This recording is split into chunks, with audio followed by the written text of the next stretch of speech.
Hey all, it's been a while, hasn't it? There are over 100 of you now, which is honestly quite crazy because all this time I've just been posting random videos. And that's what I wanted to talk about actually. I've been wanting to do something with this channel for a long time, and I've been throwing some ideas around. In fact, there's one particular video I've zeroed in on wanting to do, but it'll take time to actually put together, so I hope you can bear with me. Unless, of course, you completely forgot about having subscribed to me and have already unsubbed after this notification reminded you, in which case, fair enough. After all, I wanted to do something with this channel so that it had its own identity and avoid this sort of brand confusion in the first place. Now, there's another topic I want to address, and you may have already noticed it by the title. This time every year, Fire Emblem Heroes, which is the mobile game for the Fire Emblem franchise, hosts what's called as Choose Your Legends, which is a series-wide popularity contest. This is the fourth round of the contest, and all the famous characters such as Ike and Lucina, Arm and Celica from the 3DS game have already won. So this year I want to make the case for Eirika. Now, Eirika is one of the protagonists of the 8th entry called Fire Emblem The Sacred Stones. Her brother has already won.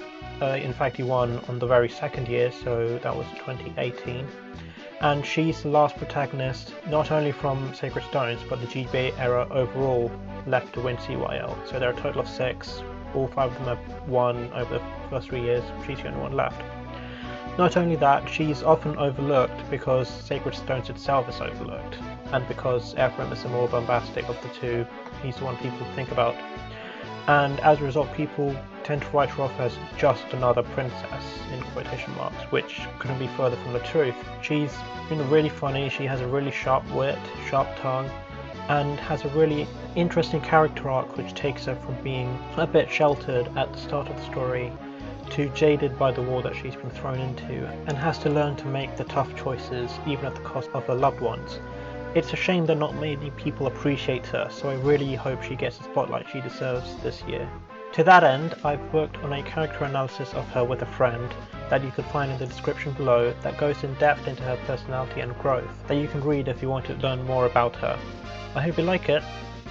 And if that analysis or this video makes you interested in her, or you simply have just a half a minute to spare, it really is that quick. It would mean a huge deal to me if you could vote for her as well. You can vote once a day for up to 7 days if you choose to, but honestly any number of votes would be wonderful. It would be greatly appreciated. And you can find a link to the voting page in the description as well.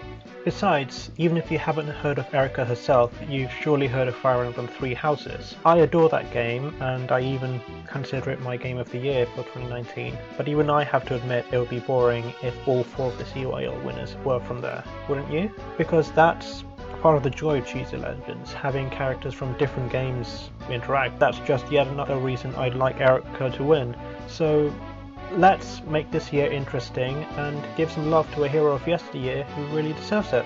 Thank you for making it to the end of this video. I hope you had a great 2019, and here's to an even better 2020.